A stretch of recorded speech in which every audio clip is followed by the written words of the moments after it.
की अप्रूवल के नहीं लिए जा सकते, क्योंकि अगर यकतरफा फैसले होंगे तो फिर वो फैसले लेजिटिमेट फैसले नहीं होंगे, उनकी कोई लेजिटिमेसी नहीं होगी। तो ये आपके साथ बात एक बार फिर रखनी थी। महंगाई का सुनामी पाकिस्तान में बरपा है। ये तबाही सरकार जब से आई है, पे दर पे इस मुल्क में महंगाई बढ़ती चली जा रही है। उस तनासुब से लोगों की तनख्वाहें नहीं बढ़ रही जिस तरीक़े से महंगाई बढ़ रही है। अगर इनकी गुज़िश्ता 3 बरस की कारकर्दगी का जायज़ा लिया जाए तो तकरीबन 200% सिर्फ चीनी की कीमतों में इजाफा हुआ है। आज भी चीनी कहीं 150 रुपये किलो है, कहीं 160 रुपये किलो है। और ये है कि रोज़ इसकी वजाहतें देते हैं लेकिन आवाम को रिलीफ नहीं देते। आवाम का जो रिलीफ पैकेज अनाउंस किया गया उसमें जो बातें थी वो यही थी कि इसी सर्दी में गैस नहीं होगी, आपके पास बिजली नहीं होगी, बिजली होगी तो महंगी होगी, पेट्रोल महंगा होगा, चीनी महंगी होगी, और ये सारे ऐलानात हमने सुने थे। लेकिन हमने कोई रिलीफ का ऐलान नहीं सुना। और वो जो तारीख़ी ऐलानात थे जिसके बाद तारीकी छा गई, उसके दूसरे दिन ही महंगाई में मज़ीद इजाफे के ऐलानात सुनने को मिले। मैं बात कर रही हूँ सिलेक्टेड वज़ीर आज़म के उस तारीख़ी ख़िताब की जिसके बाद तारीकी छा गई। अच्छा जी, अब जितनी महंगाई पे बात करें वो कम है, लेकिन अफसोस के साथ ये कहना पड़ता है कि हमने पीटीआई के ऑफिशियल अकाउंट पर कुछ मुल्क से बाहर रहने वाले पाकिस्तानियों के जो स्टेटमेंट्स हैं वो सुने, जिसने हमें बहुत तकलीफ़ पहुंचाई। क्योंकि उन स्टेटमेंट्स में ये बातें की जा रही हैं कि पाकिस्तान में महंगाई नहीं है और पाकिस्तानियों को हौसला रखना चाहिए। ये बहुत ही अफसोस की बात है। मैं ज़ाती तौर पर ओवरसीज़ पाकिस्तानी की बहुत बड़ी सपोर्टर हूँ, मेरी जमात भी है। लेकिन जब पीटीआई की ऑफिशियल वेबसाइट पर या उनकी ऑफिशियल फेसबुक पर ये बयानात बैरून मुल्क मुकीम पाकिस्तानियों ने अपने उन पाकिस्तानियों के लिए दिए जो आज भूख से तड़प रहे हैं, जिनके चूल्हे बुझ चुके हैं, जिनके लिए अंडा, चीनी, तेल, आटा, दाल, चावल लेना मुश्किल हो गया है, उनको जिस तरीके के पैगामात मिल रहे हैं वो निहायत ही अफसोसनाक हैं। और इससे हमें दिली दुख हुआ है, बहुत अफसोस हुआ हमें ये बयानात सुन के। और मेरा ये उन तमाम चंद जो बैरून मुल्क बैठे दो लोग हैं जो समझते हैं कि पाकिस्तान में महंगाई नहीं है, उनसे मेरी ये इल्तजा होगी कि खुदारा पाकिस्तान में आइए और यहाँ चंद माह गुजारिए और यहाँ कमा के वो पैसा खर्च कीजिए। वहाँ से डॉलरों में नहीं ला के खर्च कीजिए, जो इस वक्त 171 रुपये का है, शायद इतना ही आज बढ़ना गया हो, तो वो पैसे यहाँ खर्च ना कीजिए, बल्कि यहाँ कमाइए, यहाँ की जो डेली वेज है वो कमाइए। क्योंकि अमेरिका में इस वक्त डेली वेज भी बढ़ चुकी है। $15 फी घंटा उनको मिल रहा है। जो $15 फी घंटा कमाता है, अगर आप हिसाब लगाइए तो $50,000 सालाना की आमदनी है उनकी तकरीबन। और वही पाकिस्तानी, उसका अगर आप हिसाब लगाएं तो $1300 पूरे साल की कमाई है पाकिस्तानी की।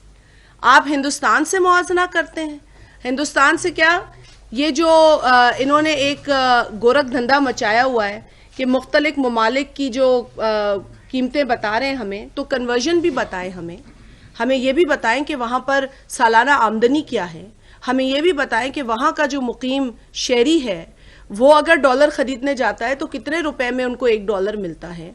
सिर्फ ये कह देना कि हिंदुस्तान में इतने रुपए हैं और पाकिस्तान में इतने रुपए और ख़ित्ते में पाकिस्तान पेट्रोल सबसे कम बेच रहा है, तो ये बताइए कि ख़ित्ते में पाकिस्तानी जो है उसकी रोज़मर्रा की ज़िंदगी कितनी महंगी कर दी है आपने। उसके लिए अंडे कितने महंगे कर दिए आपने, उसके लिए चीनी कितनी महंगी कर दी है आपने, उसके लिए खाने का कुकिंग ऑयल, घी कितना महंगा कर दिया आपने। ये सारी बातें भी तो साथ साथ बताइए ना। आप सिर्फ कन्वर्जन रेट का गोल मोल हिसाब बताते हैं, लोगों को बेवकूफ़ बनाते हैं।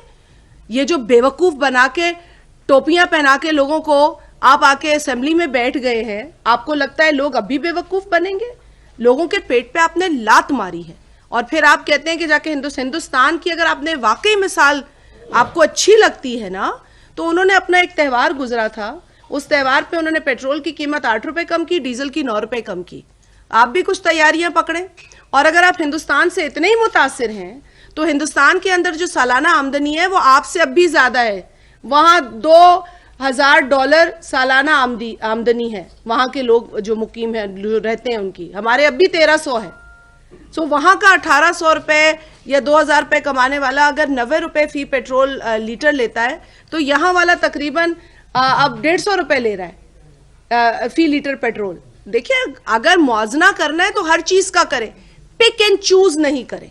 ये जो आपको इमरान खान को कोई तकरीर लिख के दे देता है ना, वो उसका बड़ा दुश्मन है, क्योंकि वो उसको सारे गलत कैलकुलेशन देता है और फिर एक दिन गलत कैलकुलेशन होती है, दूसरे दिन उसकी सफाइयां पेश करते हैं, गलती की सफाइयां पेश करते हैं। अरे भाई, कबूल करो कि तुमसे गलती हो गई, तुमसे भंड हो गया बहुत बड़ा। और अब ये नया भंड ये है कि आए दिन मुल्कों से उठा के कीमतें ले आते हैं, लेकिन अपने मुल्क की महंगाई की जो शरह है, अगर आपने पीटीआई के ऑफिशियल पेज पे वीडियो लगानी है तो एक आम पाकिस्तानी की जो पाकिस्तान में रह रहा है और धक्के खा रहा है उसकी लगाओ। वो बताएगा आपको कि पाकिस्तान के क्या हालात हैं। वो नहीं बताएगा आपको जो टेस्ला में बैठा हुआ है बाहर मुल्क, इस मुल्क से बाहर, जो डॉलरों में कमा रहा है, जो यूरो में कमा रहा है, वो नहीं बताएगा आपको। हाँ, अगर कोई वाकई पाकिस्तान का दर्द समझता है बाहर मुकीम पाकिस्तानी, वो आपको ये जरूर बताएगा कि पहले वो जितने डॉलर भेजता था आज उससे डबल डॉलर भेजने पड़ रहे हैं यहाँ के लोगों का गुजर बसर चलाने के लिए। ये जरूर है, पहले $100 भेजता था तो शायद पूरत होती थी, अब 200 भेजता है वहां से तो उसमें भी पूरत नहीं होती। ये मुझे बता सकते हैं वहां के पाकिस्तानी वाकई जो वाकई दर्द रखते हैं इस मुल्क में रहने वाले पाकिस्तानियों का, जो आज बेरोजगार हैं, जिनके आज चूल्हे जल रहे थे वो बुझ चुके हैं, जिनके सरों से छतें छिन चुकी हैं, जो रोज पेट्रोल की कीमतें उठते हैं तो उन पर पेट्रोल बम फेंका जाता है, बिजली का बम फेंका जाता है, चीनी का बम फेंका जाता है। ये यकीनन हालात जो पाकिस्तान के हैं वो लोग समझ सकते हैं जो अपने रिश्तेदारों को यहाँ भेजते हैं और वो फिर फोन करके कहते हैं कि जी ये भी पूरा नहीं पड़ रहा, हमें और पैसे भेजो, क्योंकि पाकिस्तान बहुत महंगा हो चुका है। तो पाकिस्तान में जीना वाकई बहुत महंगा हो चुका है, इसमें कोई दो राय नहीं है कि दुनिया में महंगाई हुई है, लेकिन जहां जहां लोग रहते हैं उस हिसाब से उनकी हुकूमतों ने उनके लिए खाने पीने की अशिया में रिलीफ दिया है, उनको नहीं छेड़ा। लेकिन यहाँ तो खाने पीने की अशिया पे माफिया बैठे हैं, यहाँ तो मुनाफाखोर बैठे हैं, चीनी पे मुनाफाखोर बैठे हैं, घी पे मुनाफाखोर बैठे हैं, तेल पे मुनाफाखोर बैठे हैं, और ये सारे मुनाफाखोर हुकूमत के साथ उनकी बी टीम के तौर पे काम कर रहे हैं। अगर ऐसा ना होता तो आज इतने बड़े बड़े जो इनको बेनिफिट मिल रहे हैं, क्योंकि अगर आप एक अंदाजे के मुताबिक ही मैं पढ़ रही थी कि कुकिंग ऑयल का जो प्राइस है वो 213 से लेकर 213 rupees to 261 rupees per KG हुआ है बिटवीन नवंबर 2019 टू मार्च 2020, जबकि जो पाम ऑयल है उसकी कीमत डॉलर के हिसाब से $750 से गिरकर $518 हो जाती है पर टन। ठीक है ना जी, इंटरनेशनल मार्केट में। अब ये जो कमी आई वो मैन्युफैक्चरर्स ने पास ऑन नहीं की, लोगों को, कंज्यूमर को बढ़ा के दे रहे। तो कोई तो है ना जो मुनाफा कमा रहा है। आज ये हुकूमत ये कह देती है कि जी मुनाफाखोरों को पकड़ो, पकड़ेगा कौन?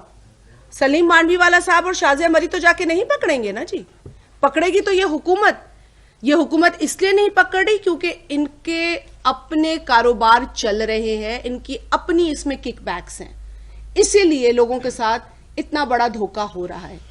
तो जो बिजली के प्राइसेस इन्होंने बढ़ाए हैं उसे हम मुस्तरद करते हैं। जो पेट्रोल की कीमतें इन्होंने अब 13-14 मरतबा बढ़ा चुके हैं, हम इन तमाम इक़दामात को मुस्तरद करते हैं। हम मुतालबा करते हैं इस हुकूमत से कि वो होश के नाखून ले और लोगों की जिंदगियों से ऐसे ना खेले, क्योंकि आज जिस तरह की महंगाई है, एक जो आम पाकिस्तानी घर चला रहा है वो या अपने बच्चों को पढ़ाता है या अपना इलाज कराता है। अगर अपना इलाज कराता है तो बच्चे नहीं पढ़ा सकता, अगर ये दोनों काम करता है तो बच्चियों की शादी नहीं कर सकता।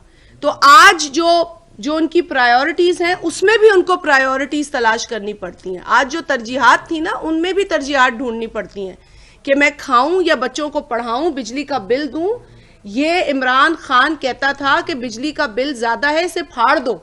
आज क्यों नहीं ये दर्ज देता इमरान खान कि बिजली का बिल फाड़ दो? इमरान खान कहता था कि जब जब पेट्रोल की कीमत बढ़ती है तो हुक्मरान चोर होता है। समझ लेना, हुक्मरान चोर है। आज हम भी समझ गए हैं कि इमरान खान चोर है, क्योंकि इमरान खान ने जितनी मर्तबा पेट्रोल बढ़ाया है उस हिसाब से इमरान खान पाकिस्तान की तारीख में सबसे बड़ा चोर है। तो हम इनके इन तमाम अवाम दुश्मन, गरीब दुश्मन, मजदूर दुश्मन, किसान दुश्मन इकदामात को मुस्तरद करते हैं और हम मुतालबा करते हैं इस हुकूमत से कि अब भी होश के नाखून लें, पाकिस्तानियों को रिलीफ दें और ये झूठी वीडियोस ना पोस्ट करें जिसमें ये कहा जा रहा है कि पाकिस्तान में गुर्बत नहीं है, पाकिस्तान में तो लोग बादशाहों की तरह रह रहे हैं, पाकिस्तान में तो कोई मसला नहीं है, तो क्यों घबरा रहे हैं लोग। तो खुदारा पाकिस्तानियों का मजाक ना बनाया जाए। पाकिस्तान में रहने वाले लोग इस वक्त बहुत मुश्किल में हैं और उनको मजीद आप जो है वो मजाक बनाकर उनकी जो हालत जार है उसका तमाशा ना बनाएं। आप जो बाहर मुकीम पाकिस्तानी हैं उनसे भी ये गुजारिश है, जो चंद एक हैं, क्योंकि सब इस तरह नहीं कर रहे, लेकिन जो चंद एक वीडियोस बना के भेज रहे हैं, खुदा के लिए आप हमारा, इस कौम का, अपने भाई बहनों का मजाक ना उड़ाएं। सलीम मांडवीवाला साहब भी बात करेंगे। नैब के हवाले से हमने बात आपसे करनी है, क्योंकि इस वक्त अकाउंटेबिलिटी तो नज़र नहीं आ रही है, अकाउंटेबिलिटी के नाम पर इंतकाम है। प्रोसिक्यूटर जनरल की भी जो मुद्दत बढ़ाई थी ऑर्डिनेंस के ज़रिए, वो ऑर्डिनेंस ख़त्म हो गया है अक्टूबर के अंदर और आज भी उसकी लेजिस्लेशन नहीं हुई है, तो गैर कानूनी तौर पे प्रोसिक्यूटर जनरल भी बैठे हैं। सलीम मांडवीवाला साहब की कोशिशों से कुछ बड़े इंकशाफात जो हैं वो हुए हैं और उस पर भी हम बात करेंगे। नैब की जो इस वक्त की इंतकामी कार्रवाई है उसकी मजम्मत करते हैं। खुर्शीद शाह साहब बाइज्जत बेल लेकर आए हैं, लेकिन जो नुकसान उनका 2 बरसों में हुआ है उसकी कौन भरपाई करेगा, कौन अजाला करेगा? जो 2 बरस की मुद्दत उन्होंने कैद में गुजारी है। तो कैद चाहे जेल हो या अस्पताल हो, कैद कैद होती है। अगर इमरान खान को लगता है कि उसके हाथ में लोगों की पगड़ी उछालना है, लोगों की इज्जत उछालना है, तो वो गलत है, क्योंकि ये अल्लाह के हाथ में होता है। लेकिन हम अपने केसेस का मुकाबला करेंगे, करते आए हैं, करते रहेंगे। इमरान खान को चाहिए कि वो डिलीवर करे और हर मर्तबा अगर वफाकी हुकूमत से आप लोग सवाल करते हैं डिलीवरी पर, तो वो सिंध हुकूमत का नाम लेते हैं। सिंध हुकूमत इन कीमतों की, इस महंगाई की जिम्मेदार नहीं है। अपनी कारकर्दगी का जवाब दें। सिंध हुकूमत तो उनको अपने ख्वाबों में भी रोज रात को नजर आती है और आप सिंध हुकूमत से, सिंध हुकूमत अपना जवाब देगी, आप अपना जवाब दें। आपका क्या जवाब है, आप अपनी बात करें। मानवीय साहब, आप नैब के। थैंक यू जी। बिस्मिल्लाहिर्रहमानिर्रहीम। आपको अभी लेटली हमारी फाइनेंस कमेटी में आपने सुना होगा सेनेट की कि नैब पे ये क्वेश्चन हमने किया था कि नैब ने जब से नैब बनी है उन्होंने कितनी रिकवरीज़ की हैं। तो उन्होंने वो स्टेटमेंट दिया जो मीडिया में भी हमने रिलीज़ किया कि नैब ने 821 बिलियन की रिकवरी की है। और उसके अंदर एक बड़ा इंटरेस्टिंग पार्ट था, अगर आप किसी के पास वो लेटर हो, कि सारी रिकवरीज में 500 बिलियन जो था उसका हेड था इनडायरेक्ट रिकवरी। अब ये इनडायरेक्ट रिकवरी क्या चीज़ है, ये कैसे की है, किस लॉ के तहत की है, किस कानून के तहत की है, कोई डिटेल नहीं। और सबसे जो इंटरेस्टिंग चीज़ वहाँ पता चली वो ये पता चली कि फाइनेंस मिनिस्ट्री के सेक्रेटरी बैठे थे, तो उन्होंने भी लेटर दिया कि जी हमने 6.5 बिलियन नैब से रिसीव किया है। तो जब हमने माइनस प्लस किया तो कोई 815 बिलियन नैब के पैसे आज तक गवर्नमेंट ऑफ पाकिस्तान को नहीं मिले। और ये जो हर वक्त चेयरमैन नैब बैंड बजाते हैं कि जी मैंने गवर्नमेंट को इतने पैसे दिए, मैंने ट्रेजरी में जमा कराए, मैंने ये किया, मैंने वो किया, और गवर्नमेंट की ने बड़ा बेनिफिट लिया नैब की वजह से, वो सारा का सारा झूठ निकला। और फाइनेंस मिनिस्ट्री ने 2 दफ़ा कंफर्म किया, क्योंकि चेयरमैन फाइनेंस कमेटी तला साहब ने उनसे दोबारा पूछा कि आप ये कह रहे हैं कि ये पैसे आपको गवर्नमेंट के अकाउंट ट्रेजरी में जमा नहीं हुए। उन्होंने कहा जी मैं बिल्कुल कह रहा हूँ, और मैं ये भी कह रहा हूँ उसके साथ कि आप नैब वालों को यहाँ कमेटी में बुलाएं और उनसे पूछें कि जी ये पैसे कहाँ हैं और ये उन्होंने किसको दिए। तो ये मैं आपको एक बात बताऊं, ये पाकिस्तान का इससे बड़ा स्कैंडल मैंने अपनी पॉलिटिकल लाइफ में नहीं देखा कि एक इदारा पैसे ले रहा है, रिकवरीज कर रहा है, और आज तक गवर्नमेंट की ट्रेजरी में उसने कोई पैसा नहीं जमा कराया, और आज तक किसी ने पूछा नहीं उससे कि भाई ये पैसे कहाँ हैं और ये कहाँ जमा हो रहे हैं। तो मैं समझता हूं कि इसको इन्वेस्टिगेट करना चाहिए, और हमने एक लेटर लिखा है चेयरमैन कमेटी को, एक सब कमेटी बनाई जाए और वो सब कमेटी इसको इन्वेस्टिगेट करे और इसको लोगों को बताए कि ये 815 बिलियन रुपए कहाँ गए। और इसका लुबे लुबाब ये है कि नैब का एहतसाब कौन करेगा, ये है नैब का एहतसाब। अब नैब बताए कि उसने जो अरबों रुपए छुपाए हैं और ये झूठ बोला कि हमने पब्लिक एक्सचेकर में जमा कराए, और खुद फाइनेंस मिनिस्ट्री की जानिब से ये इंकशाफ किया गया मीटिंग के दौरान, जो सलीम मानवीवाला साहब ने अभी बयान किया कि हमारे पास जो रुकूम है वो ये हैं, लिहाजा जो नंबर नैब दे रहा है वो टैली नहीं हो पाया। तो ये कोई 1 अरब या 2 अरब की भी बात नहीं है। क्या है मानवीवाला साहब total number, to be precise 815 billion, 815 अरब रुपए, 815 अरब रुपए नैब बताए जो रिकवरी के नाम पर वो दावा कर रहे हैं, वो पैसे कहां हैं। तो नैब का एहतसाब कौन करेगा। हम बार बार कहते रहे हैं, इसलिए नहीं कहते कि हम कोई पीपल्स पार्टी है, अपोजिशन है, इसलिए नहीं कहते कि नैब की कार्रवाइयां जो हैं वो काबिल मजम्मत और काबिल एतराज हैं। सुप्रीम कोर्ट ऑफ पाकिस्तान भी ये कहती है कि नैब पॉलिटिकल इंजीनियरिंग के लिए इस्तेमाल किया जा रहा है, पॉलिटिकल इंजीनियरिंग का टूल बन गया है नैब। और नैब को, उसके चेयरमैन को किस लिए एक्सटेंशन दी जा रही है, कौन सा ऐसा कारनामा अंजाम दिया है, कहां है वो 815 अरब जो नैब दावा करती है और फाइनेंस मिनिस्ट्री कहती है हमारे पास ये पैसे नहीं है। तो ये जो हेरा फेरी है इसका हिसाब नैब दे और नैब का हिसाब लिया जाए। हम आज आपके तवस्सुत से ये ऐलान कहते हैं कि अगर 800 अरब रुपया कौम के लोगों से या किसी से भी रिकवर हुआ है, लोगों की पगड़ियां उछाल के भी रिकवर हुआ है, तो हमें उस पैसे का हिसाब दें, हमें बताएं तो 800 अरब रुपए कहां है। क्योंकि खुर्शीद शाह साहब को आपने 2 बरस रखा, एक ढेले का उनके ऊपर कोई करप्शन साबित नहीं हुई। तो ये 800 अरब रुपए जो लफ्फाजी की गई है, इस लफ्फाजी को प्रूव करें, नैब बताए कि ये पैसे कहां हैं, क्योंकि हुकूमत पाकिस्तान ये कह रही है कि हमें वो पैसे नहीं मिले।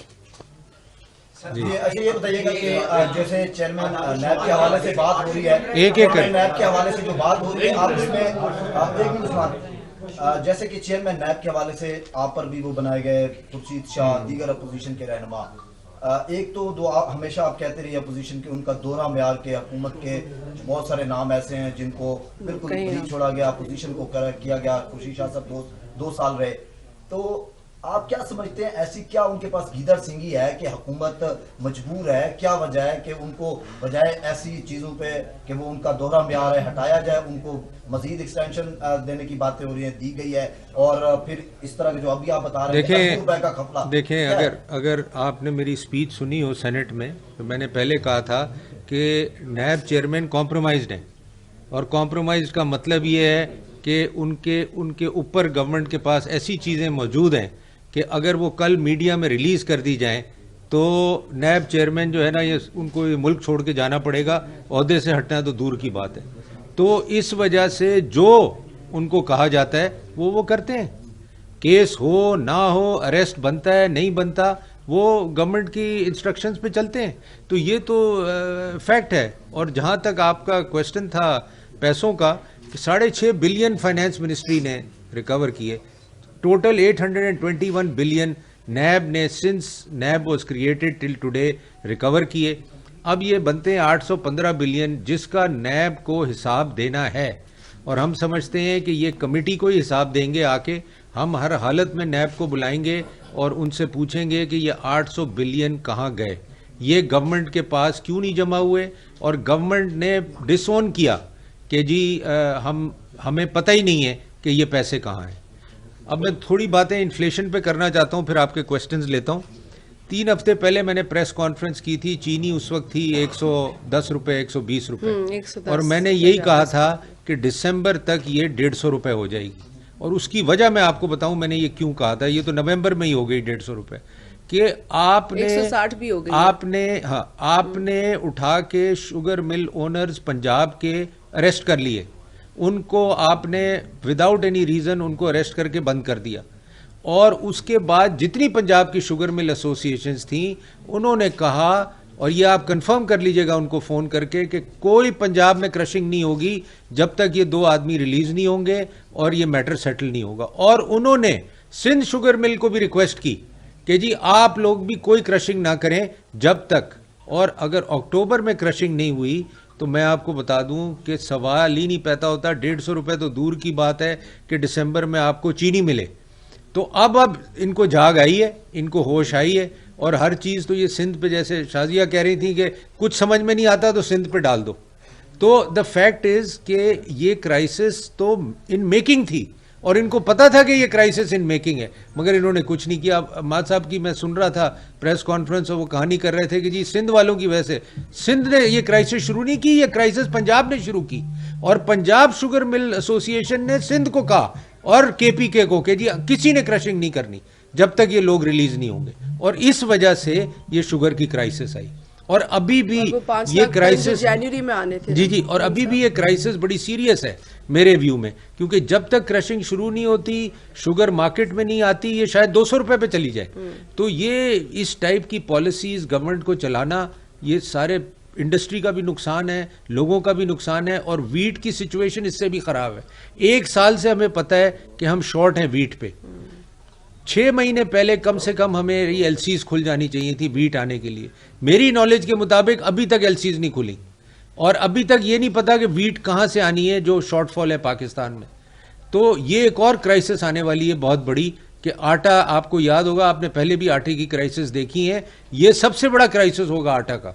और वो भी उन्होंने सिंध पे ब्लेम कर दिया कि जी सिंध ने रिलीजेस नहीं की। अरे सिंध के पास जो वीट है वो तो उन्हीं के लिए है ना, उन्होंने क्या रिलीज करनी है, मगर there is a overall shortage.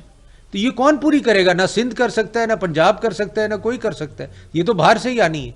तो उसका भी अभी तक कोई फाइनल चीज नहीं हुई, और यही आप देखिएगा कि वीट की भी बहुत बड़ी क्राइसिस आएगी, आटे की झगड़े होंगे, लड़ाइयाँ होंगी, और आटा नहीं मिलेगा पाकिस्तान में। जी सर,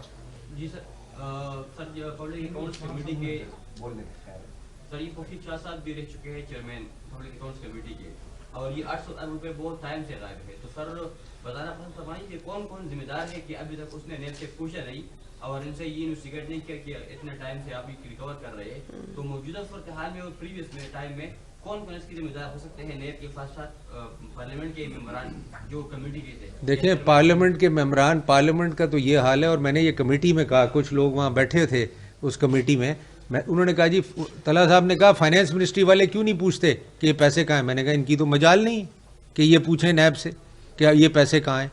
पार्लियामेंट की मजाल नहीं है। मैं कहता हूँ कि पार्लियामेंट डरती है नैब से, हमारे पब्लिक, तो वो भी तो पार्लियामेंट का हिस्सा ही है ना। तो जब पार्लियामेंट चेयरमैन सेनेट डरता है नैब से, मैंने प्रिविलेज मोशन डाला, आज तक प्रिविलेज मोशन नहीं आने दिया कि जी ये प्लीज वापस ले लें, आप प्लीज वापस ले। क्यों वापस ले लें? आके जवाब दें। और अभी भी मैं हर कमेटी में मैंने कहा है, जब तक नैब नहीं आएगी कमेटी में, मैं हर दफा कमेटी में प्रोटेस्ट करूंगा कि नैब को हर हालत आना पड़ेगा और ये 815 रुपए का 15 बिलियन का हिसाब देना पड़ेगा। तो ये जब तक पार्लियामेंट पोजीशन नहीं लेगी, और ये पार्लियामेंट ही ले सकती है इनसे हिसाब, और पाकिस्तान में किसी में दम नहीं है कि वो नैब से ये पूछे कि ये 815 बिलियन कहाँ है। और ये जब पता चलेगा तो मैं आपको बताऊं, पूरे पाकिस्तान के रोंगटे खड़े हो जाएंगे कि इन पैसों के साथ क्या किया इन्होंने और लोगों के साथ क्या किया। It will be a horrifying story.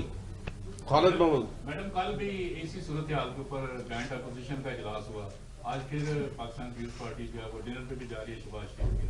क्या इसको हम समझें कि ये पीडीएम की रिवाइवल है और जो पार्लियामेंट के अंदर कर रहे हैं क्या वो पार्लियामेंट के बाहर भी वही पॉलिसी होगी? जी भाई, एक्चुअली क्या है कि इस बेहिस हुकूमत के को गिराने के लिए ये ज़रूरी है कि ऑपोजिशन की जमातें अपने जो दरमियान डिफरेंसेस हैं उनको एक साइड पे रखें और मिलकर एक ऐसी जॉइंट स्ट्रैटेजी बनाएं जो कि इन अवाम दुश्मन हुक्मरानों को घर भेज सके। और यही सोच थी जिसके तहत जब एक एपीसी हुई तमाम ऑपोजिशन जमातों की, तो उसके नतीजे में बिलावल भुट्टो जरदारी साहब ने ये तजवीज़ दी कि एक ऐसा फोरम जो कि हम जहाँ से मिलकर इस हुकूमत को टफ टाइम दे बनाने की ज़रूरत है, और इस तरह पीडीएम का क़याम अमल में आया। अब उसके अंदर जो चीज़ें पैदा हुई, पेचीदगियाँ, उस पर तो बहुत आप लोगों के साथ बात हो चुकी है, लिहाजा उसको दोहराना जो है वो टाइम का भी ज़िया होगा।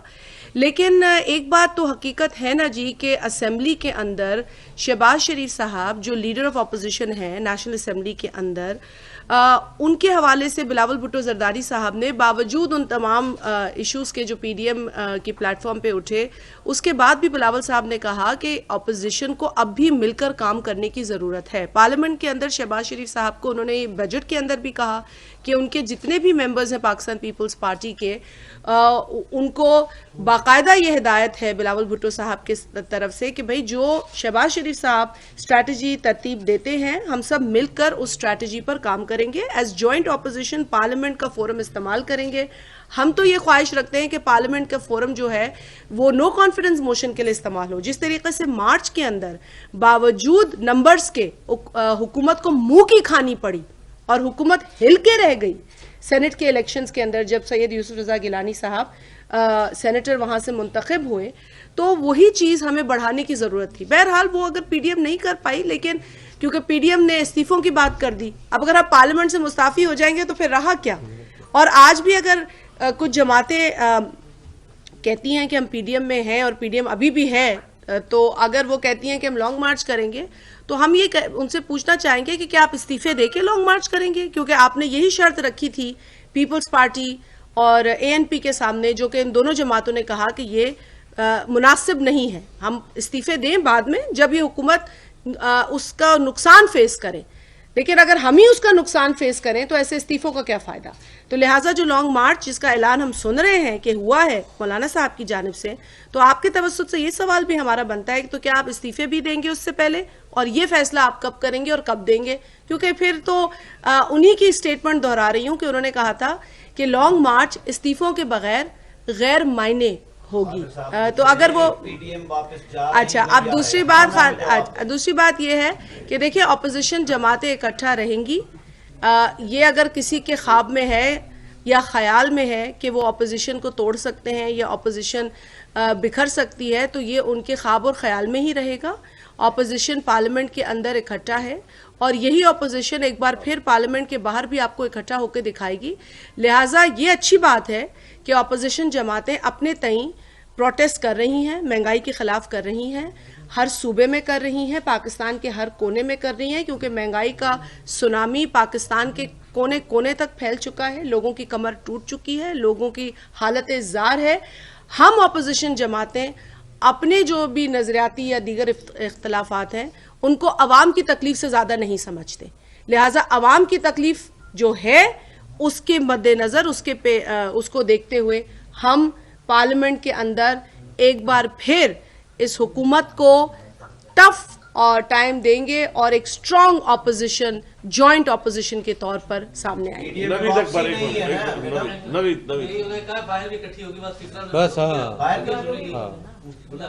जी जी, और कोई एक आप सर ये बता दीजिएगा, कमेटी की बात जी जी अगर इजाजत हो दोस्तों, जी जी सर आप बात की आपने सर, इसके अलावा आप कानूनी दरवाजा भी खटखटाएंगे? देखिए, अदालतों में जाएंगे सर? एक तो मैं आपको बता दूं, सुप्रीम कोर्ट बार जो है वो सुप्रीम कोर्ट जा रही है अगेंस्ट द ऑर्डिनेंस ऑफ नैब, जो नया ऑर्डिनेंस इशू हुआ है, तो एक तो वो फाइल कर रहे हैं। और मैं समझता हूं और मैंने अपनी लीडरशिप को भी यही एडवाइस दी है कि हम जॉइंटली ऑल अपोजिशन पार्टीज भी सुप्रीम कोर्ट जाएं अगेंस्ट दी ऑर्डिनेंस ऑफ नैब जो आया है। तो ये चीज़ होने जा रही है, मेरे ख्याल इन द नेक्स्ट वीक और 2 आपको नज़र आएगा। वो बार भी चली जाएगी इसके खिलाफ सुप्रीम कोर्ट, और पॉलिटिकल पार्टीज भी चली जाएगी। रिकवरी के हवाले से सर जी नहीं, अगर हम फेल होते हैं और हमें ये डिटेल नहीं मिलती तो जरूर जाएंगे। पहले में तो पार्लियामेंट का फोरम ही यूज करेंगे ना एज अ डेमोक्रेट। जी जी भाई। अच्छा, ऐसा है मैडम कि पिछले कुछ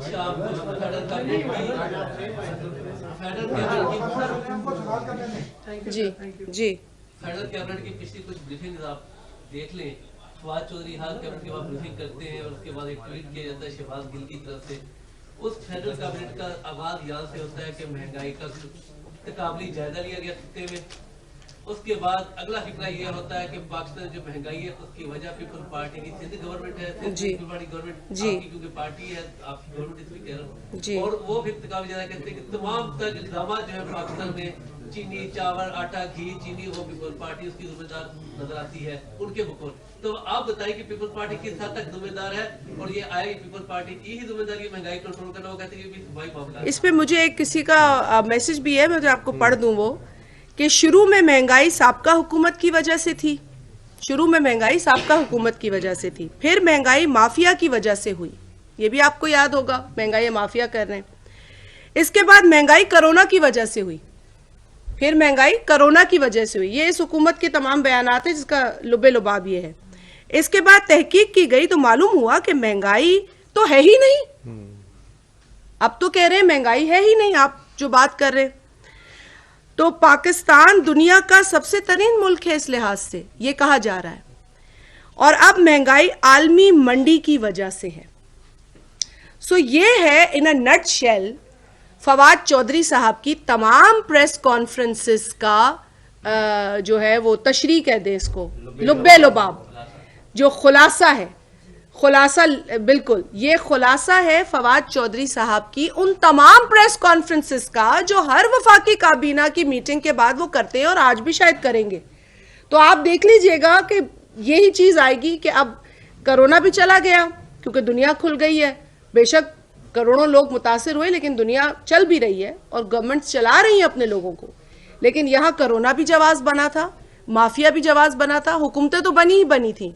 और पीपल्स पार्टी पर तो खास जो है वो प्यार की नजर है इनकी, क्योंकि इनकी हर परेशानी जो है वो पीपल्स पार्टी की वजह से। एक ही सूबे में पीपल्स पार्टी की हुकूमत है, एक ही वजीर आला पीपल्स पार्टी का रुकन है, और वो एक ही वजीर आला इनके तमाम वज़राए आला पे हावी है और भारी है। और कल भी जो नेशनल सिक्योरिटी की मीटिंग हुई थी उसमें जो सबसे बड़ा सूबा है, सूबा पंजाब, वहां के वजीर आला नहीं आए थे। तो शायद इस डर से नहीं आए थे कि आप साथी कहीं उनसे कोई सवाल ही ना कर बैठे, क्योंकि जो वहां पे निजाम बर्बादी है उस पर आपका सवाल तो बनता है। उनकी वजारत चलें। थैंक यू जी। हाँ जी बिल्कुल, एक सवाल है, 2 खवातीन 3 खवातीन है। ओके जी, कहाँ जा रहे हैं? जी जी एनी पूछे आप। चौकियों के केस में डेवलपमेंट जो हुई है जी। कि आपके एमएनए का भी नाम आया है, जी। जैसे आपने मियां मिट्ठू को स्ट्रिप किया था कि पार्टी स्टेटस से, क्या जाम करीम और जाम अवैस को भी उसी तरह करेंगे? देखिए उस केस के ऊपर जी, देखिए ये दोनों केसेस जो है इसकी इन्वेस्टिगेशन जारी है। अगर कुछ भी इनके खिलाफ साबित होगा तो बिल्कुल पार्टी एक्शन लेगी। पार्टी की रिवायत रही है, पार्टी को हमेशा, देखिए हम वो गंडापुर स्टोरी नहीं है ये, जो इसरार गंडापुर शहीद किया गया और उसका भाई इनाम गंडापुर आज भी बेचारा अपने भाई के कत्ल की एफआईआर नहीं कटा पाया, तो यहाँ वो किस्सा नहीं हो सकता। और वो जो एक हमारा पाकिस्तानी माइनॉरिटी का सोरन सिंह, मेरा ख्याल है सोरन सिंह की जी सरदार, उनकी भी आज तक कत्ल का कोई हिसाब पीटीआई नहीं ले पाई है। तो ये पीटीआई नहीं है भाई, ये पाकिस्तान पीपल्स पार्टी है। और पाकिस्तान पीपल्स पार्टी ने फौरी तौर पर कानून भी हरकत में आया, जहां उनकी हुकूमत थी, एफआईआर हुई, जिसका नाम लवाकिन ने चाहा उसका नाम लिखा गया, और यही रिवायत पीपल्स पार्टी की है।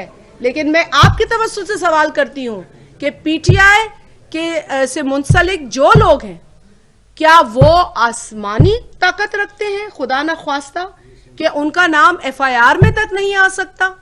आज भी गंडापुर फैमिली जिसने अपने प्यारे की लाश उठाई है, वो एफआईआर में उस शख्स का नाम नहीं लिखा सकती जो पीटीआई की वफाकी काबीना का हिस्सा है। मैम, 7 समुंदर पार से आने वाली हवाएं पैगाम दे रही हैं। 7 समुंदर पार से आने वाली हवाएं बता रही हैं कि आने वाले प्राइम मिनिस्टर जो है वो बिलावल भुट्टो जरदारी साहब होंगे। तो क्या आपकी पार्टी जो है शहीद जुल्फकार अली भुट्टो साहब की डिप्लोमेसी को अपनाएगी या अपना फार्मूला लेके आएगी? देखें, इंशाल्लाह बिलावल भुट्टो जरदारी साहब इस मुल्क के वजीर आजम होंगे, लेकिन ये फैसला 7 समुंदर पार नहीं होगा, पाकिस्तान की आवाम करेगी। जी जी जी जी जी हाँ जी। बढ़ती महंगाई और आए दिन पेट्रोल की कीमतों में इजाफा बम छोड़ दिया जाता है, तो हुकूमत तो वजीर है कि वो अपना टाइम ऑफ पीरियड पूरा कर क्या लाया? देखिए मेरी बहन, ये हुकूमत बजिद नहीं है, ये हुकूमत ढीठ है। ये हुकूमत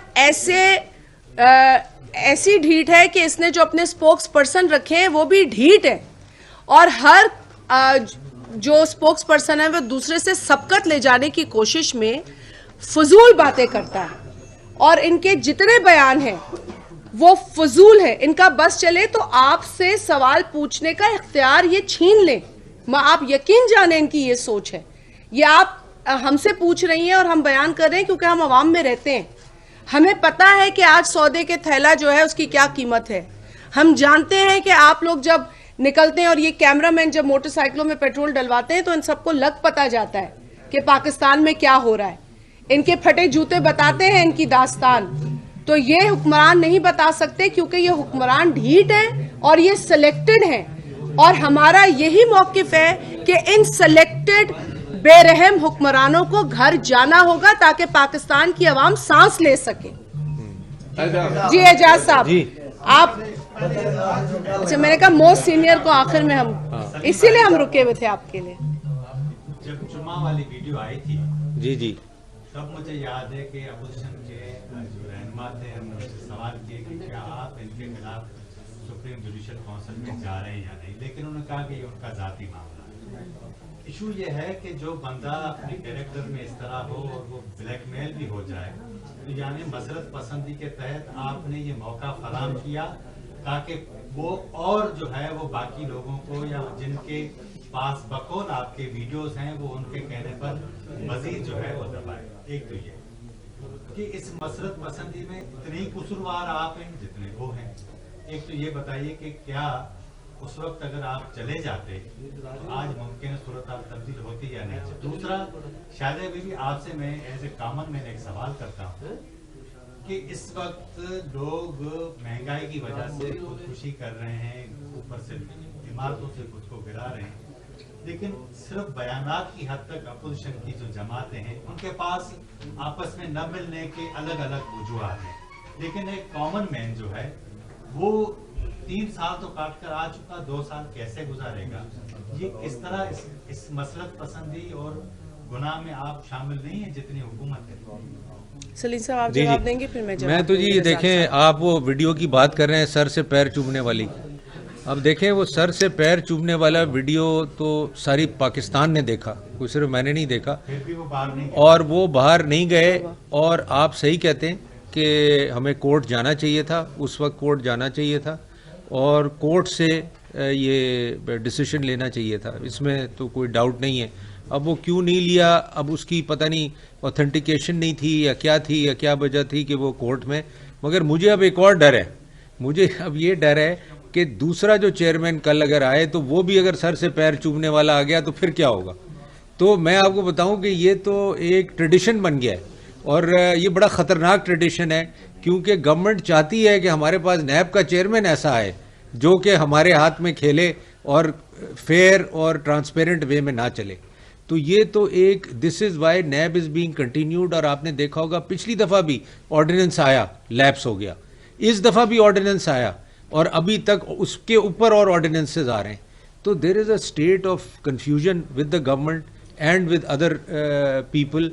दे डोंट अंडरस्टैंड कि हमने नैब के साथ करना क्या है, क्योंकि जितना इस्तेमाल करना था नैब को आप कर चुके और आपने लोगों को जैसे खुर्शीद शाह साहब को 2 साल बिला वजह जेल रखा, बाकी लोगों का आगा सिराज के पीछे किस मतलब जिसको आप देख लें, और फिर सडनली आप अखबार में पढ़ते हैं कि जी मालम जब्बा का केस जो है वो ड्रॉप हो गया, अद्वियात तो का भी। हाँ, तो ये अगर सर से पैर चूमने वाले लोग आएंगे तो फिर तो यही होगा।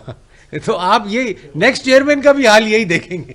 तो मैं समझता हूं कि ये कोई क्रेडिबल आदमी आप लगाएं, ऑपोजिशन और मिल के लगाएं। अगर ऑपोजिशन से कोई गलती हुई है चूज करने में आदमी को या एक्शन लेने पे, तो उस पे मैं समझता हूं कि ऑपोजिशन को भी सोच के आदमी लगाना चाहिए। इस तरह का आदमी ना लगाएं जो कल आपके वक्त तो आपकी हेल्प करे और जब आप जाएं तो आपकी फिर पीछे भी पड़ जाए।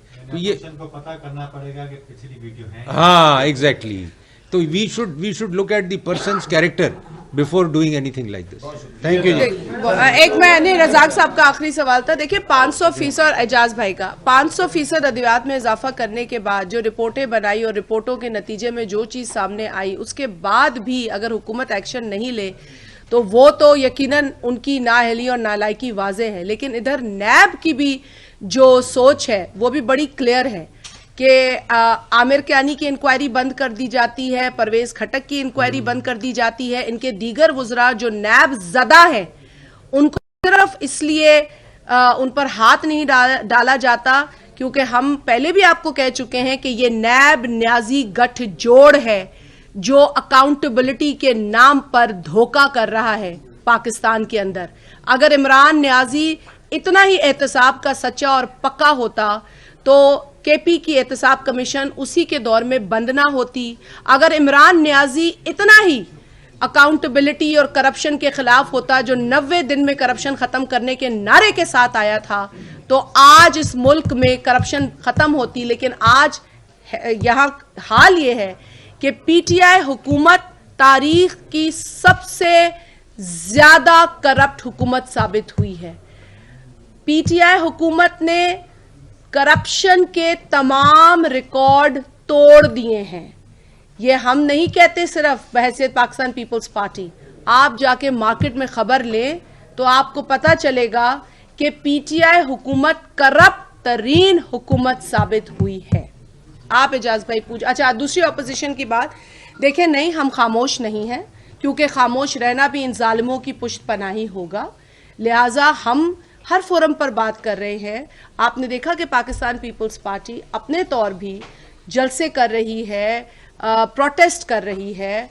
सिंध में और पंजाब हो, जहां पीपल्स पार्टी के कारकुनान हैं वो सड़कों पर निकले हुए हैं, इसी तरह दीगर अपोजिशन जमातें भी निकली हुई हैं। तो ये नहीं है कि हम चुप हैं, लेकिन बिल्कुल हमें इकट्ठा होकर भी ये बाहर अपोजिशन का एहतजाज करना होगा। एक तसलसल शुरू हुआ था जिसने हुकूमत की नींदें हराम की थी, ये तसलसल आप देखेंगे और अब हो रहा है। ये नहीं है कि हम चुप हैं, हम खामोश नहीं रह सकते। हमारा ज़मीर गवारा नहीं करता कि हम इस महंगाई को, इस महंगाई की सुनामी को, इस जो बेदर्दी से दिए गए रोज़ ऐलान है, पेट्रोल बम है, बिजली बम है, हम इसे बर्दाश्त करें तो हमारा एहतजाज जारी रहेगा। जी एजाज भाई, एजाज भाई का आखिरी सवाल। आपको कोई जल्दी है? जी एजाज भाई आप पूछिए, हम बैठे हैं। आपने जो गुफ्तगू की अपोजिशन के हवाले से और ये भी कहा है कि अंदर भी इकट्ठे होंगे, बाहर भी इकट्ठे होंगे, तो ये बताइए कि क्या एक तो जो आपकी गुफ्तगू का दुबे लबाब है उससे मुझे ये समझ में आई है कि पीपल्स पार्टी को शहबाज शरीफ पर अभी एतमाद नहीं है, तो इकट्ठे पूरी तरह इकट्ठे कैसे होंगे? और अगर आप पार्लियामेंट से बाहर इकट्ठे होने जा रहे हैं तो क्या पीपल्स पार्टी पीडीएम में वापस जाएगी? देखिए, बतौर leader of opposition national assembly के अंदर पाकिस्तान पीपल्स पार्टी को भरपूर एतमाद है शहबाज शरीफ साहब की नीयत पर कि वो ऑपोजिशन को इकट्ठा लेकर चलना चाहते हैं। अगर हमें ये एतमाद नहीं होता तो पाकिस्तान पीपल्स पार्टी के चेयरमैन जनाब बिलावल भुट्टो जरदारी साहब मुख्तलिफ मौक़ों पर बिलखुसूस जो बजट का सेशन था उसके अंदर ये बात ना कहते। उन्होंने बहुत खुले दिल से ये बात कही और बड़ी वाज़िह सोच से ये बात कही कि ऑपोजिशन लीडर जो भी स्ट्रैटेजी बनाएंगे हम उनके साथ होंगे। पीपल्स पार्टी किसी भी वजह से इस हुकूमत को भागने का रास्ता नहीं देना चाहती। हुकूमत इनको हुकूमत को भागने पीपल्स पार्टी तो नहीं देगी। लिहाजा आज भी हम शहबाज शरीफ साहब से यही उम्मीद रखते हैं कि वो बतौर ऑपोजिशन लीडर के एक ऐसी स्ट्रैटेजी तैयार करेंगे जिसके नतीजे में हुकूमत को टफ टाइम भी दिया जाएगा और इस नाअहल नालायक जालिम हुकूमत को घर भेजा जाएगा। इसी सिलसिले में आज जिस तरीके से कहा गया कि तमाम ऑपोजिशन के जो अरकान हैं उनको इकट्ठा किया जा रहा है, शहबाज शरीफ साहब की जानिब से एक इशाइये का इंतज़ाम है, वहाँ मुलाकात होगी, मीटिंग होगी। कल भी हमारी एक मीटिंग हुई थी। हमारी ये मीटिंग्स जो हैं वो आप रोज़ देखेंगे और एक बार फिर हम आपके तवस्सुत से ये कहना चाहते हैं कि हुकूमत जो है वो होशियार हो जाए, क्योंकि हुकूमत अगर ये समझती है कि ऑपोजिशन की कोई जमात उनको भागने देगी तो इसमें कोई हकीकत नहीं है। बिलखुसूस पाकिस्तान पीपल्स पार्टी इस हुकूमत का पीछा नहीं छोड़ेगी। जो रोज़ ऐलान हो रहे हैं वो अवाम पर जुल्म हो रहा है। हम इस जालिम हुकूमत को हर दिन इनके लिए मुश्किल बनाएंगे, हर दिन इनके लिए जो है वो ऑपोजिशन की तरफ से टफ टाइम होगा। थैंक यू जी, बहुत शुक्रिया।